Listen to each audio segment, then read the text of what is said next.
अगर आप भी लेना चाहते हैं देश दुनिया की तमाम जानकारी तो आज ही सब्सक्राइब करें हमारे चैनल को।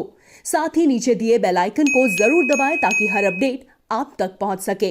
नमस्कार, प्रभातसाक्षी न्यूज नेटवर्क और आप सभी का स्वागत है।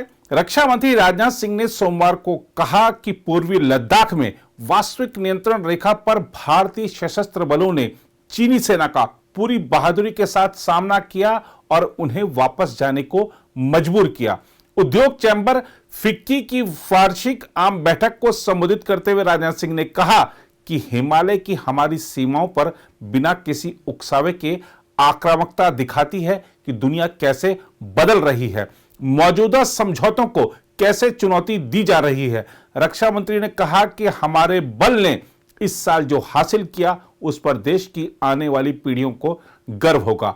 राजनाथ सिंह ने बिना विस्तृत जानकारी दिए कहा कि भारतीय सेना ने चुनौतियों का सामना करने में अनुकरणीय साहस और उल्लेखनीय धैर्य दिखाया है।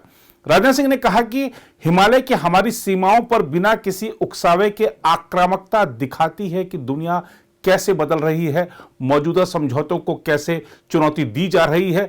केवल हिमालय में ही नहीं बल्कि हिंद प्रशांत में भी आक्रामकता दिखाई जा रही है। उन्होंने कहा और इस पृष्ठभूमि में क्षेत्र और दुनिया का भविष्य कितना अनिश्चित हो सकता है।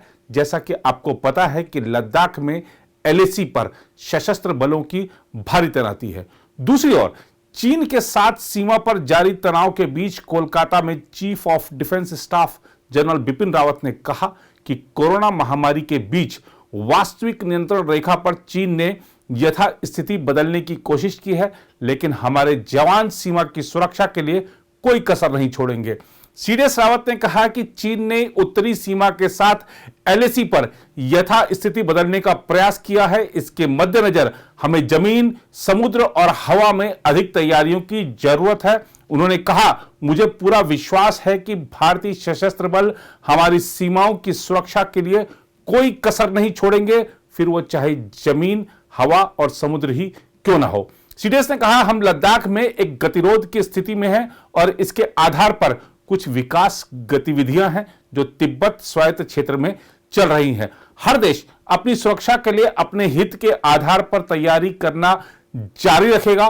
मैं आपको आश्वस्त करना चाहता हूं कि हम किसी भी घटना से निपटने के लिए पूरी तरह से तैयार हैं, ऐसा सीडीएस ने कहा।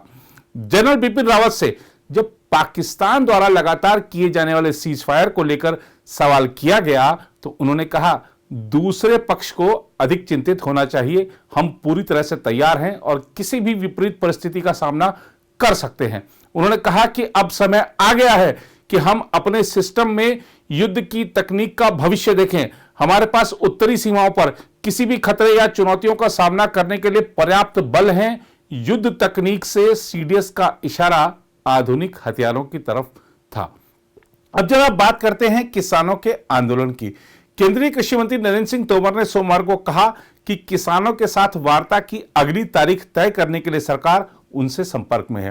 गौरतलब है कि किसान यूनियन ने केंद्र के 3 कृषि कानूनों के खिलाफ अपना आंदोलन तेज कर दिया है और उन्होंने सोमवार को एक दिन की भूख हड़ताल भी की। कृषि मंत्री तोमर ने कहा कि सरकार किसी भी समय बातचीत के लिए तैयार है। किसान नेताओं को तय करके बताना है कि वे अगली बैठक के लिए कब तैयार हैं।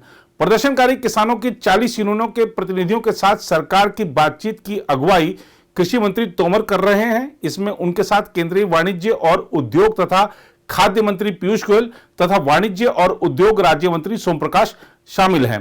केंद्र और किसान नेताओं के बीच अब तक हुई 5 दौर की वार्ताएं बेनतीजा रही हैं। सरकार ने किसान संघों को एक मसौदा प्रस्ताव उनके विचारार्थ भेजा है, जिसमें एमएसपी को जारी रखने का लिखित आश्वासन भी है, लेकिन किसान यूनियन ने इस प्रस्ताव को खारिज कर दिया है और कानूनों को निरस्त करने की मांग पर अड़े हुए हैं। कृषि मंत्री तोमर ने सोमवार को कहा कि केंद्रीय गृह मंत्री अमित शाह से भी उन्होंने मुलाकात की है और गतिरोध समाप्त करने के तरीकों पर चर्चा की है।